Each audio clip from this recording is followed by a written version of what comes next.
Dobrý deň, vítajte u nás v Žiari nad Hronom našej domácnosti. Som veľmi rada, že ste prijali naše pozvanie a chceme vám vlastne prerozprávať môj životný príbeh matky samoživiteľky s handicapovaným dieťaťom. Janka, vítajte u nás. Postihnutým autistom. Ahoj Matúško. Dobrý deň. Ďakujem Janka veľmi pekne, že si nás privítala. My sa tu už cítime veľmi dobre. Áno, chceme počuť tvoj príbeh, pretože je to taký náročný rodinný príbeh a je veľmi príjemné vidieť tvoj optimizmus, aj tvoju otvorenosť. A kedy sa to začalo, lebo ty máš 3 deti, Matúško je s nami, Maruška a Martinka sú dospelé mladé ženy, ktoré študujú na vysokej škole a v podstate už sa pomaličky dostávajú do pracovného trhu. Kdy si sa to začalo komplikovať a komplikovať sa to začalo pri pôrode prvom? Tie komplikácie ako nastali, áno, pri prvom porode. Matúško je teda prvorodený a teda ten jeho zdravotný stav je taký, aký je. Dostala som do 7. mesiaca tehotenstva, môjho tehotenstva bolo to úplne zdravé tehotenstvo. V 7. mesiaci som dostala tzv. Gestózu, prudko sa mi zvýšil tlak a jednoducho cítila som, že niečo nie je v poriadku. A Matúško teda sa narodil potom predčasne, bolo to tiež cisárskym rezom, narodil sa vlastne tu v Žiari nad Hronom, ale okamžite bol vlastne prevezený na novorodenickú jízku do Banskej Bystrici. Ja som zostala ešte potom 3 týždne hospitalizovaná tu v Žiari, ja som ho videla prvýkrát po 3 týždňoch. A už tam vlastne, keď som prvýkrát prišla na tú novorodenickú jízku, mi lekári oznámili, že naozaj tam nebude to taký akože zdravý, že to bude zdravé dieťatko. Niečo sa tam teda stalo počas toho pôrodu, aj teda počas toho prenatálneho vývoja, keď bol ešte vo mne. Takže vedela som, že už niečo nebude v poriadku a že budeme musieť nejako akože bojovať. Ak som začala tým, že je to náročný rodinný príbeh, tak ho trošku tak narýchlo zhrniem, že to, že je Matúš dieťaťom, väčšným dieťaťom, je to mladý muž, ale v podstate jeho diagnózy ho predurčujú na väčšie dieťa. Aby toho nebolo málo, tak ty už nie si súčasťou manželstva. Áno. Tvoj manželstvo bolo ukončené v roku 2014. Ďakujem, Matúš. 2014. A mamka, ktorá ti veľmi pomáhala, keď sa vzťah začal komplikovať, tak je momentálne pacientkou s Alzheimerom a rovnako sa o ňu staráš. Je to tak? Áno. Takže to je ten náročný príbeh, ktorý ty dennodenne žiješ a si jeho súčasťou. Keď si začala na začiatku dostávať informácie asi, ako Matúš bude musieť bojovať s komplikáciami, ktoré spôsobilo aj tehotenstvo, aj potom ten náročný pôrod a všetky tie veci. Monika, ty si lekárka. Ako sa oznamujú takéto správy? No asi je to veľmi individuálne. Žiaľ, neviem o tom, že by boli nejaké komplexné školenia, ako pristupovať k pacientom. Určite nie sú natoľko, aby sme boli úplne perfektne trénovaní v stresovej situácii. A každá odchýlka od normy, čo sa deje, obzvlášť pri pôrode, je stresová situácia. A tým, že momentálne môžeme povedať, že sa nám rozbili také prirodzené vzťahy, kde v normálnej spoločnosti starší učí mladších a tí mladší si nechajú poradiť. Toto sa nám v podstate takmer úplne rozbilo a je to čisto na individuálnej nejakej naladení a aj filozofii životnej, že ten človek musí byť zrelý, ako komunikovať nepríjemné veci citlivej osobe. Musím ale povedať, že kto má skúsenosť a ono pri tých pôrodoch sa vždy niečo udeje veľmi rýchlo, keď je vnímavý. A ja vďaka kontaktom s našimi mladými študentmi alebo medikmi, absolútna väčšina, aj napríklad my sme robili prieskum, prečo idú študovať medicínu, tak stále 85% ide preto, že cíti empatiu, že chce pomáhať. A táto vlastnosť veľmi pomáha nejak nájsť sebe vnútorné nastavenie, ako to povedať. Janka, ty si dostala všetky informácie naraz, ktoré lekári mali. A keď sa na to teraz spätne pozrieš, čo by ti bolo v tom čase možno pomohlo? Chcela si to vedieť naraz, že pani Lauková, takže tak a tak a tak, no celé zle? Alebo tá postupné dávkovanie? Že čo pre teba by bývalo lepšie? Pre mňa asi sa to tak aj udialo, že som mala postupné dávkovanie. Ale je pravda, že vlastne Matúškové diagnózy sa postupne nabalovali. Že vlastne, keď sa narodil, sme začali navštevovať prenatálnu ambulanciu, neurologickú ambulanciu, cvičili sme Vojtovú metódu. V 3 rokoch sme začali chodiť na foniatrickú ambulanciu. Tam sme zistili, že vlastne že je hluchý na ľavé ucho. A vlastne všetky tieto, nám sa vlastne tie diagnózy ako keby nabalovali jedna na druhú. A skončili sme vlastne až v roku 2007, keď vlastne sme ešte dostali aj epileptické záchvaty. Ale to sme už mali diagnostikovaný detský autizmus s mentálnou retardáciou. Pre mňa bolo darom, že jednoducho to bolo postupne, že to nebolo naraz. Lebo keby ste sa asi naraz celú tú prognozu, že asi toto sa môže očakávať, toto sa stane, asi by som to nezvládla. Keď môžem len chvíľočku, trošku na obranu, ten organizmus sa vyvíja u každého ináč. A neexistuje, ja hovorím, že medicína nie je matematika. Nedá sa povedať s istotou, čo bude zajtra, pozajtra. A povedať nejaké definitívum, tá medicína vždy musí dávať nádej. A niekedy je nádejou to, keď človek nevie úplne, do čoho ide, ale keď už je istota, že vieme, ako sa to asi bude vyvíjať, tak vtedy treba povedať veľmi citlivo pravdu, aby sa človek vedel nastaviť. Ja keď som bola tehotná, čakala som choré bábätko. Vedela som, že je to zlé, sú to závažné vývojové chyby toho dieťatka, vady. A keď lekár začal hovoriť, ja sa priznám, že ja som bola v tom momente vo fáze, že nech povie všetko, čo vidí. Všetko, čo je zlé. A keď začala rozprávať, že čo teda sa nevyvíja tak, ako sa vyvíjať má, a ja si len hovorila, že Pane Bože, aj to, ešte aj toto, ale v ten daný moment som vedela, že chcem vedieť o tom dieťatku všetko, lebo mám nejaký čas, keď zvládne to tehotenstvo a narodí sa, čo sa napokon nestalo, ale že budem vedieť, do čoho ide. A všetko, čo bude len lepšie, tak privítam. Ale je to naozaj o tom, že ten daný moment jednak lekár vôbec nevie, aký ten pacient je, lebo už ho v tom citlivom čase má na starosti. To znamená, že teraz by som to vedela povedať, že asi chcem vedieť všetko, ako je. A otázka je, že či potom, ak by sa to dialo.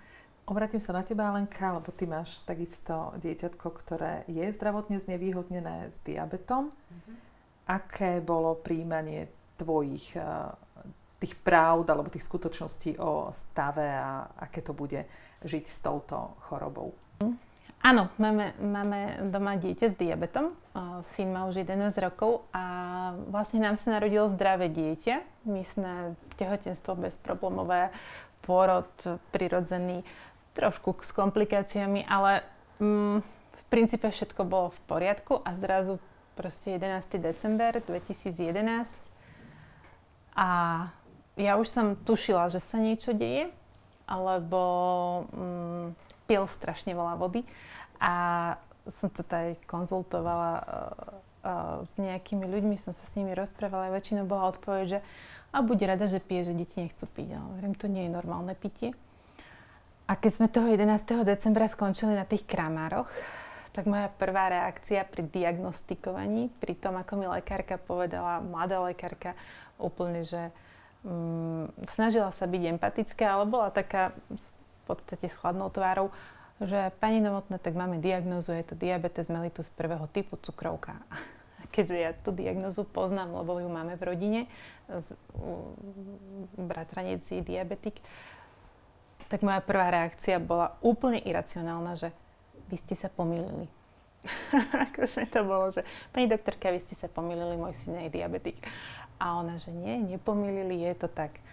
Takže diagnóza sa potvrdila, ale bolo to postupné spracovanie. Neviem ako ty, Janka, ale ja som si prešla všetky tými fázami, kedy som bola nahnevaná na všetkých, na Boha, na muža, na diabetes. A potom to obdobie takého príjmania postupného a až takého relatívneho zmierenia sa s tým a naučenia sa s tým žiť, že ja som si potom tak osvojila takú vetu, že bojíme sa toho, čo nepoznáme. Čo spoznáme, tak toho sa tak už bať nemusíme, ale proste viem, čo mám robiť a budem sa to snažiť robiť. Ale ty máš zase inú situáciu. Že... U nás to bolo tak nejako ako, že celá tá fáza, ktorú si teraz ty pomenovala, u mňa trvala 6,5 roka. Až keď mal Matúško 6,5 roka, zhodou okolností sme sa vrátili, vlastne bývali sme v malebnej dedinke na Dekyši, vrátili sme sa z Banskej Štiavnici zo škôlok a vrátili sme sa domov.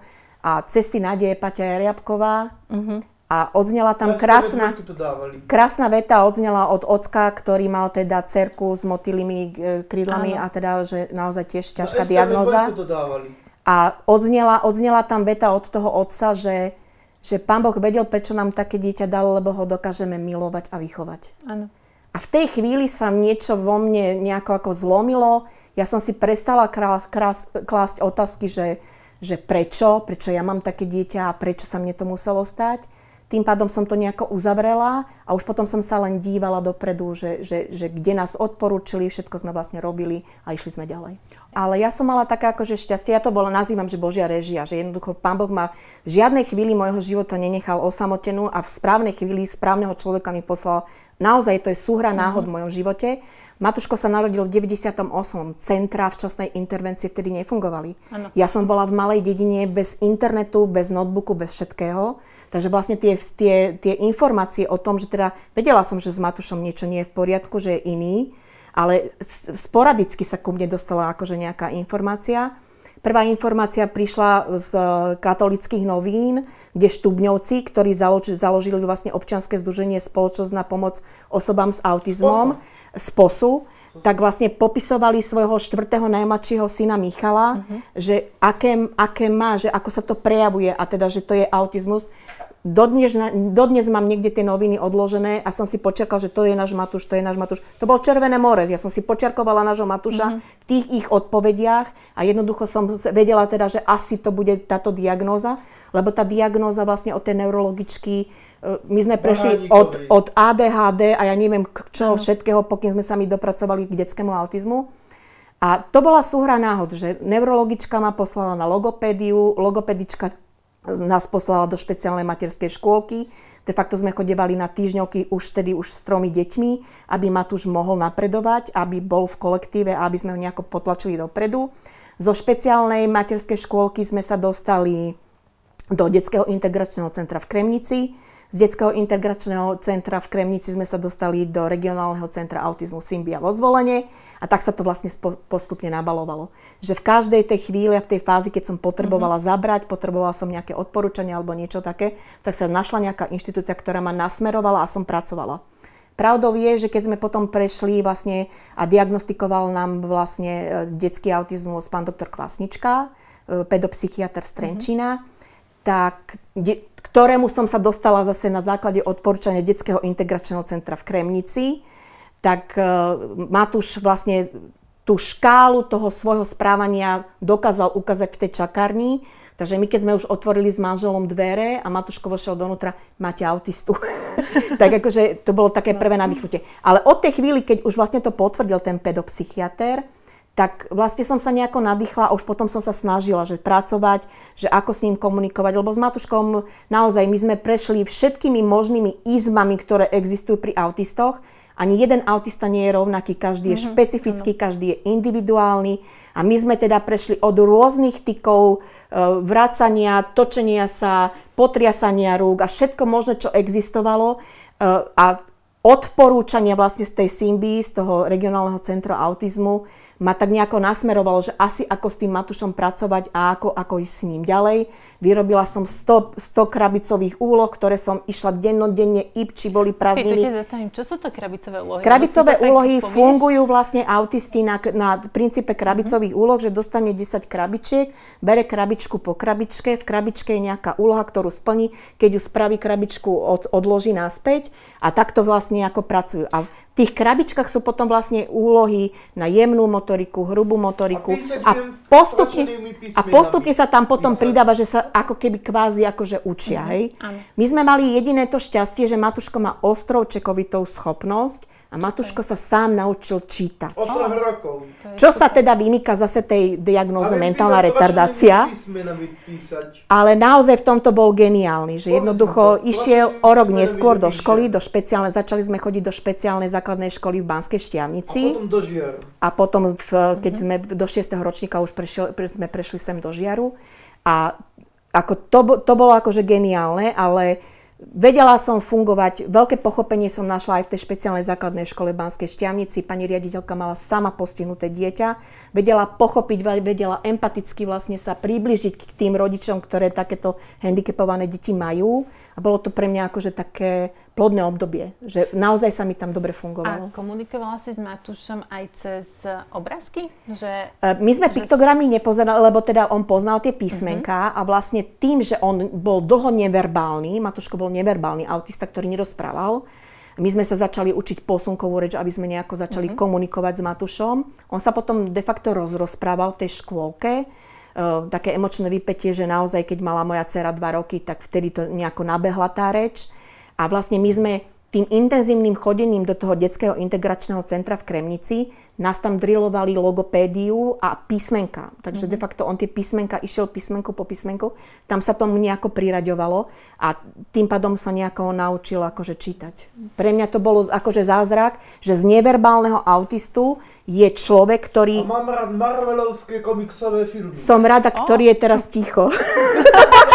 Chcela by som sa pristaviť pri tom, čo je podľa mňa obrovskou španielskou dedinou pre každého rodiča, ktorý buď prichádza do ich rodiny dieťa so zdravotným znevýhodnením, rodí sa tam, alebo sa nastáva situácia, kedy sa zhorší zdravotný stav, kde hľadať pomoc. Ty si vymenovala množstvo inštitúcií, ktoré vedia byť nápomocné, ale ak sa to stane a ty reálne vlastne je niekto aktuálne doprovodom pre rodiča, ktorý prichádza s dieťatkom so špeciálnymi potrebami, kde idem, čo od nich môžem čakať, je nejaký taký úzus, že tak tu pani Lauková, nech sa páči, tu máte nejaký zoznam a tu to nájdete pomoc, alebo je to o tom, že ale nás sa smeje. To je taká krásna predstava, že to tak funguje. Nefunguje. Tak poďme na to. Ako tá skúsenosť moja je naozaj, že papier znesie všetko a zákon znesie všetko, ale je to tak, že v praxi to nefunguje. A ja v tom teda, že Matúško bol porodený v 98. centra včasnej intervencie, nefungovali a neviem, ako fungujú teraz. Jednoducho u mňa to bola súhra náhod. Nikto mi nepovedal, že kde sa mám obradiť, kde nájdem pomoc, ako. Napríklad už len pri predĺžení vlastne akože toho môjho rodičovského príspevku z 3 na 6 rokoch, ja som bola úplne akože stratená. Nemám naštudovaný dôkladne sociálny zákon, aby som ja ako matka handicapovaného dieťaťa suplovala niečo. Očakávam, že keď niekde prídem, niekde, kde ma odporúčia, alebo idem na úrad práce, kde mi teda vlastne predĺžujú ten rodičovský príspevok z dôvodu znevýhodnenia môjho dieťaťa, že jednoducho tam budem usmernená. Ale myslím si, že akože klobúk dole pred pracovníčkami, ktoré to tak berú, že sú empatické, že vám pomôžu. Ale v mojom prípade to tak nebolo. Ale aké príspevky ty poberáš? Momentálne poberám opatrovateľský príspevok pre 2 osoby, pre Matúška, teda 26-ročného autistu a maminku s Alzheimerom, ktorá v apríli zostala ležať.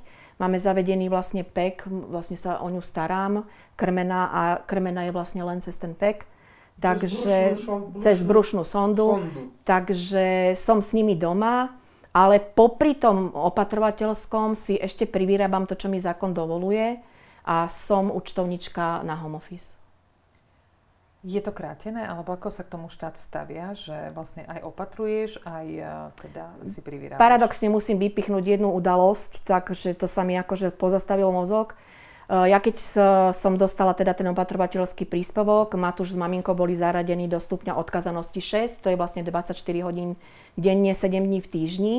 Ale zákon mi dovoluje pracovať teda z domu a ja pracujem a som podpisovala čestné prehlásenie, že pracujem z domu, keď spia a keď už spia.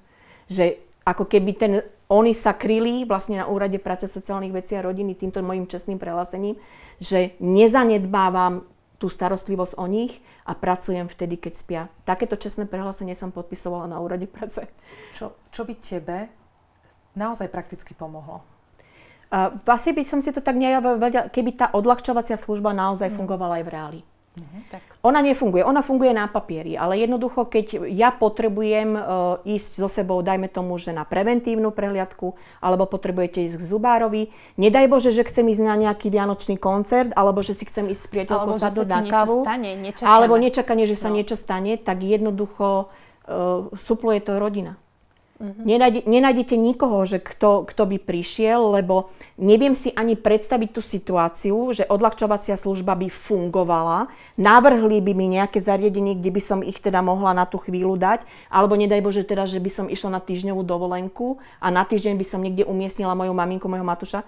No v mojom prípade to nefunguje, lebo jednoducho Matúš to nezvládne a mamka si myslím, že tiež, keď je zvyknutá a je zvyknutá na tú svoju vlastnú izbu, asi by to narušilo vlastne ten ich komfort. Pomohlo by ti, ak by niekto prišiel sem? Určite by mi pomohlo, keby bola keby to fungovalo.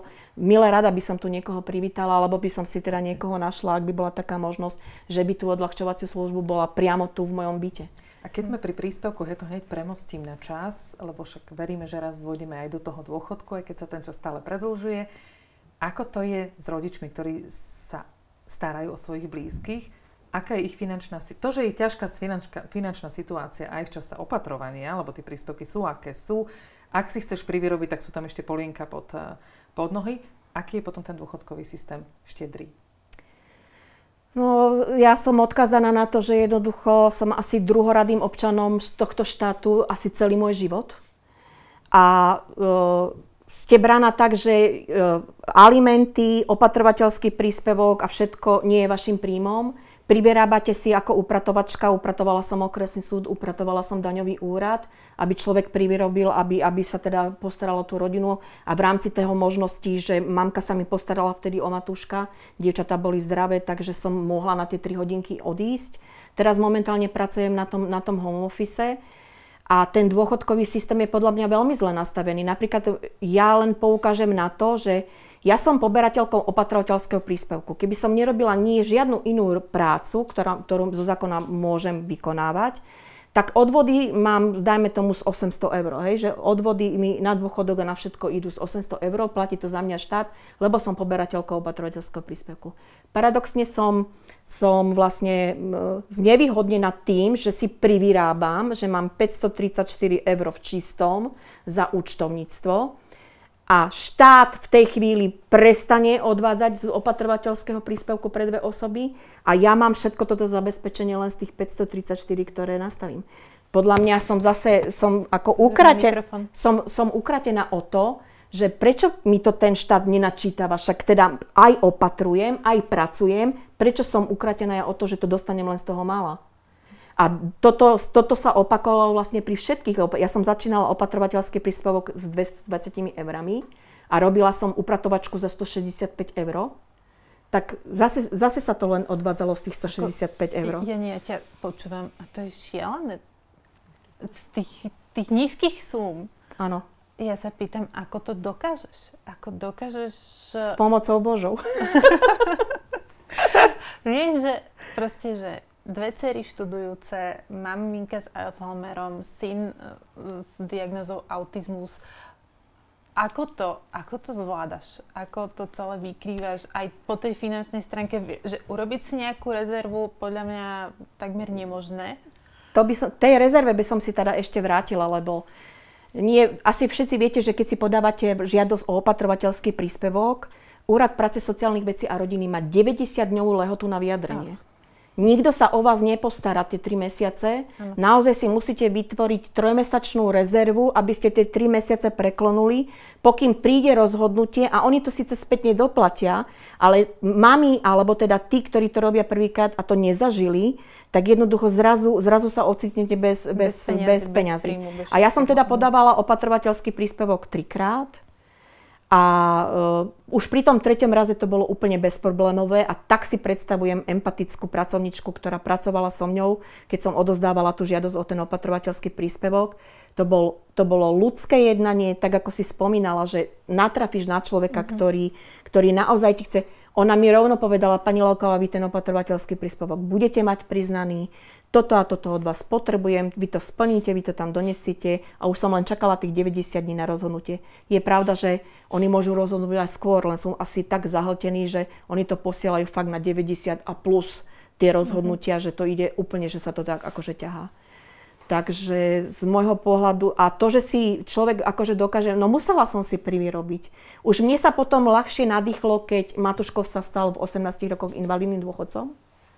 A maminka je starobný dôchodca. Ja som sa tedy trošku akože nadýchla. A veľká pomoc bola pre mňa, že keď ešte maminka fungovala, vtedy mi bol síce opatrovateľský príspevok odobratý.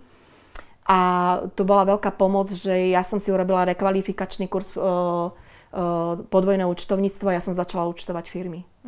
Že bola som schopná byť doma, bola som schopná dennodenne chodiť na hrabiny do špeciálnej školy s Matuškom na Novú Baňu, dennodenne. A tam som si zobrala notebook, mali sme tam miestnosť pre rodičov, ja som sa tam rozložila, ja som si tam účtovala, zase som ho po 4 hodinoch zobrala a prišli sme akože domov. Ešte by som možno spomenula príspevky na auto. A možno sa teraz dotknem viacerých rodičov. Pre mňa je to nesystémové, lebo my sme zrazu dali auta všetkým, ktorí potrebujú niekde dochádzať do škôl. Ale náš Matúš bol taký, že my sme mali večný boj ráno sadnúť do auta, vystúpiť na Novej Bani, nastúpiť v Novej Bani, vystúpiť doma. To akože to si ani nevedia predstaviť tí ľudia, že čo zažívate ráno s tým dieťaťom, že teda na tú 8 už musíte byť na tej Novej Bani. Ja som dostala dva príspevky na auta. Ešte jedno sme dostali, keď sme bývali na Dekyši, že sme dennodenne dochádzali do špeciálnej základnej školy do Štiavnice. A potom vlastne, keď som prišla v roku 2010 do Žiaru nad Hronom, tak som dostala druhý príspevok na auto. A voziavala som Matúška dennodenne na Hrabiny, na Novú Baňu, to je 33 kilometrov.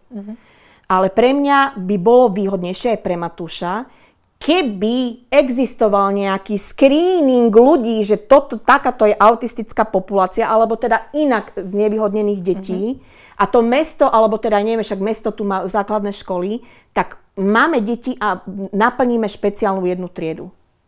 Aby som ja nemusela dochádzať. Pre mňa to bolo ubíjajúce, to dochádzanie dennodenne. A teda s tým, že ako Matúš sa k tomu stával. To nehovorím o dennom stacionáre. Ďakujem, Matúško, že si mi to pripomenul. No denný stacionár tu nemáme. My tu máme denný stacionár, ktorý je... Doménu a plný stav majú. Doménu, patrí pod vyšší územný celok Banská Bystrica. Čakačky 9 rokov. My máme člena nášho občianskeho združenia Spoločnosť na pomoc osobám autizmu Pomočka Žiarsko. A 9 rokov je na čakačke. Viete, no tá čakačka je taká, že musí nejaký klient zomrieť, aby to dieťa ďalej zase mohlo pracovať. Mne by neuveriteľne pomohlo, keby Matúška aspoň na 4 hodiny do nejakého takéhoto zariadenia denného stacionára chodil. K tým denným stacionárom my z hodovokolností v Nových Zámkoch máme. Sú to osoby, ktoré robia roky, 28 rokov funguje a vedia, už majú vyslovene vyskrínované deti, rodiny, aj tam sa čaká. Je rozdiel, či je to škola pre autistické deti alebo s iným postihnutím, aké je to denný stacionár.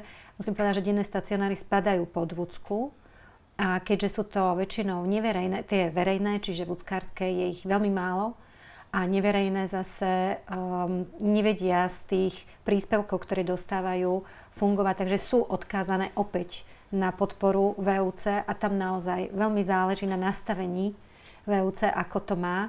A momentálne zákon umožňuje 3 rôznymi spôsobmi vypočítať tú dávku na jedného klienta a tak rozdielne môžu byť tie výsledky. Len príklad, u nás bola taká situácia tento rok, kedy sme schvaľovali dotácie a zrazu sme sa dozvedeli, že jednému 15. mája krátili detským autistickým centrám, niektorému z nich 51%, čo znamenalo, že už nedostane nič tento rok a tým pádom všetci tí špeciálni pedagógovia, opatrovatelia, zdravotné sestry by zostali bez práce alebo bez platu. Je to veľmi široko nastavené s nie úplne jasnými pravidlami. Áno, čaká sa od roku 2026 by mal byť už taký fixnejší zákon, pokiaľ sa nezmení, lebo u nás sa veľmi rýchlo menia veci, čo opäť spôsobuje nestabilitu. No, snažíme sa, aby tie skúsenosti autistických centier, ktoré vedia, ako s deťmi pracovať, koľko potrebujú zamestnancov, koľko potrebujú na normálny chod, aby skutočne sa odozdávali ďalej a aby boli zdroje na to aj špecialisti, ktorí sa vedia postarať. No, je to asi beh na dlhé trate. No.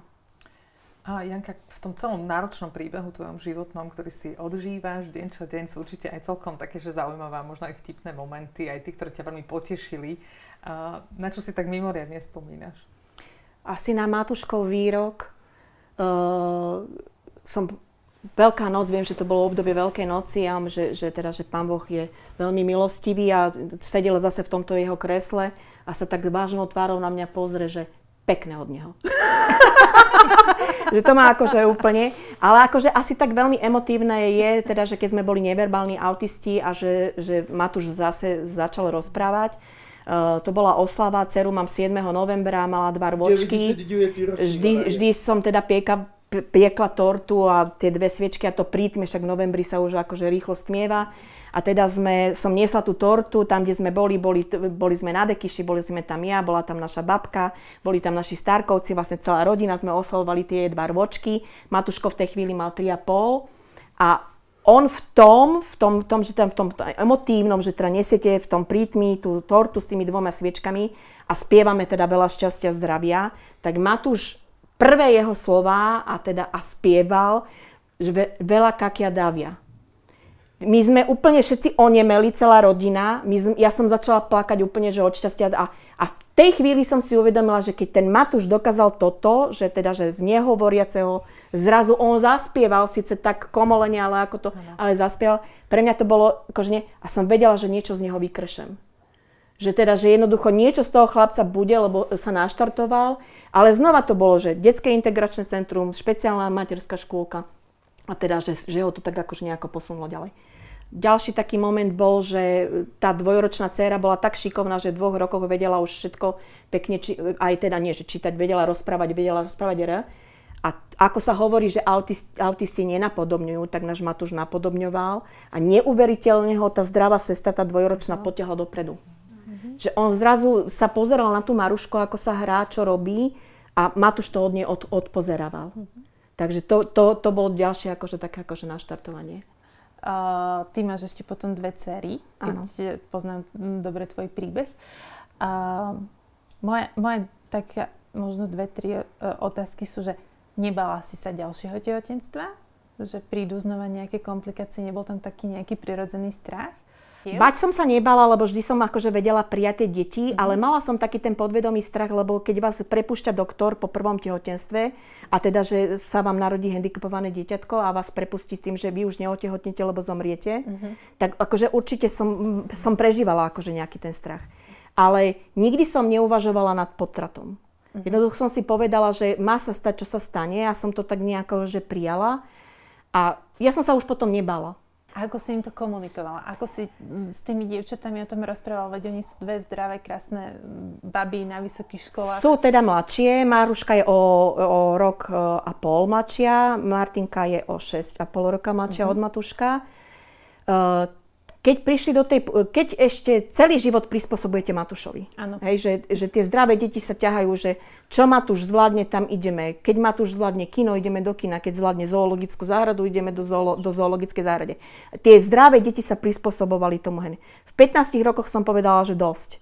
Lebo nemôžete zachraňovať len jeho a dívať sa len na jeho, lebo máte ešte 2 zdravé deti, o ktoré sa treba postarať a ktorým teda, aby mali normálny, alebo teda snažíte sa o ich normálny akože vývin.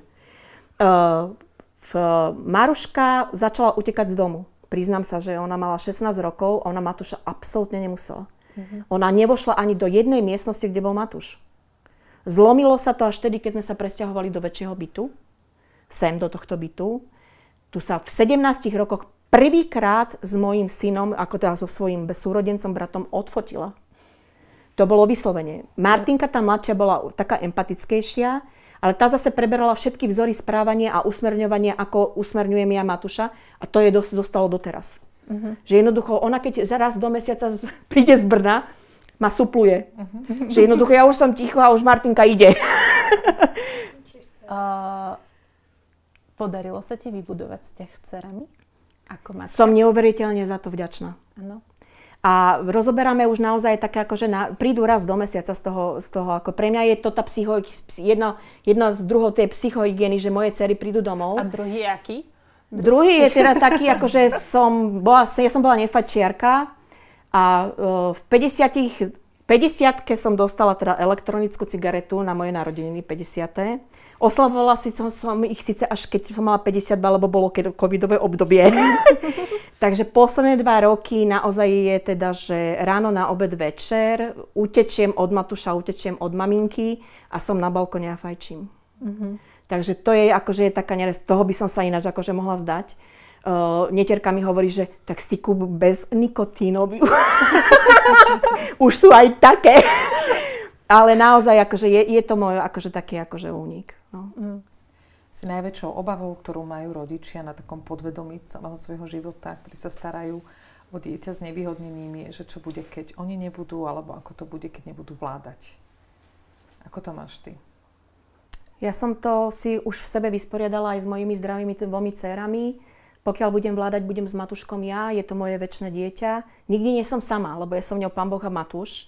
Takže akože nikdy nie som sama, vždy sa mám o koho oprieť a s kým sa povadiť a s kým sa potešiť. A do budúcnosti si prajem, že už keď nebudem ja vládať, aby moje dcery nás umiestnili do zariadenia, kde teda príjmu aj mňa, aj môjho syna. Ja tam teda dožijem a Matúško tam vlastne akože zostane ďalej. Akože to je pre mňa sem v Českej republike je to možné, tak myslím si, že sa dopracujeme aj u nás na Slovensku, že také niečo sa dožijeme. A tak som aj vychovávala tie moje deti. Čo by si potrebovala, aby sa zmenilo?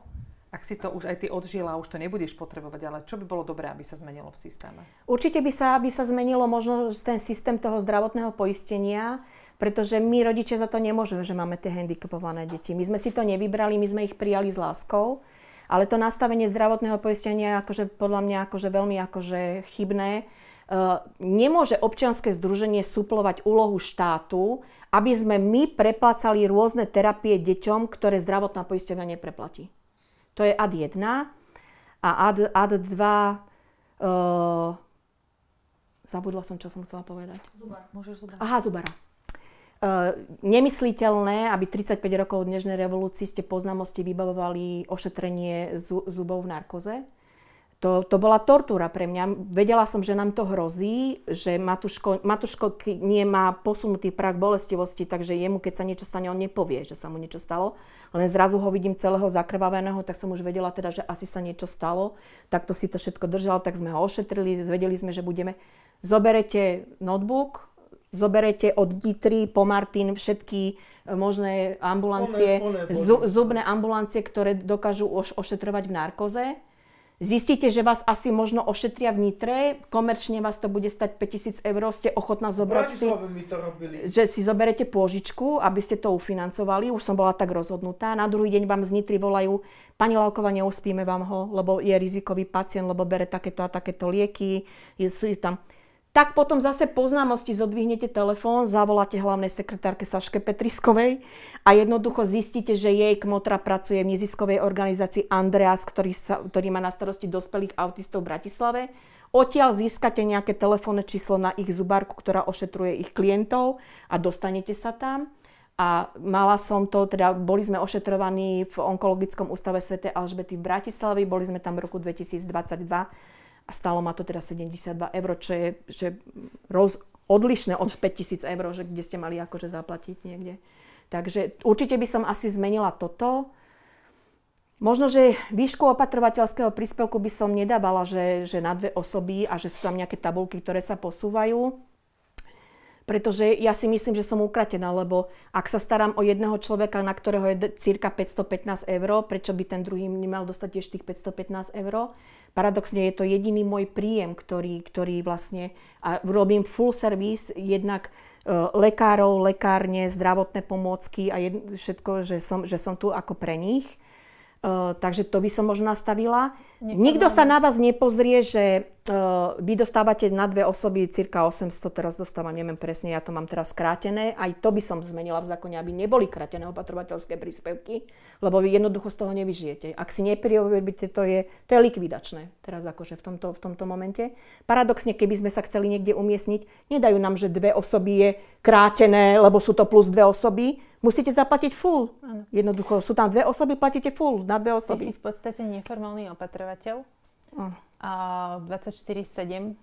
A mne by okrem toho všetkého, čo hovorí Janka, veľmi pomohlo to pochopenie takého toho, že my naozaj suplujeme štát. A naozaj to robia častokrát rodičia bez vzdelania. ktorí sa naučia tou skúsenosťou, ktorú majú a tým životom s tým dieťaťom. A ty sa fakt musíš veľakrát naučiť medicínske úkony, že krmenie maminku cez pek, to ťa museli zaškoliť. Píchanie inzulínu, to ťa musí zaškoliť. Prvá pomoc pri epileptickom záchvate, to nie je len tak. Niekto to študuje 6 rokov na medicíne, 4 roky na zdravotke a ty sa stávaš formálnym opatrovateľom a na teba je dané to, že byť zdravotná sestra, byť lekár, byť opatrovateľ, byť opora. A kto tu je pre teba?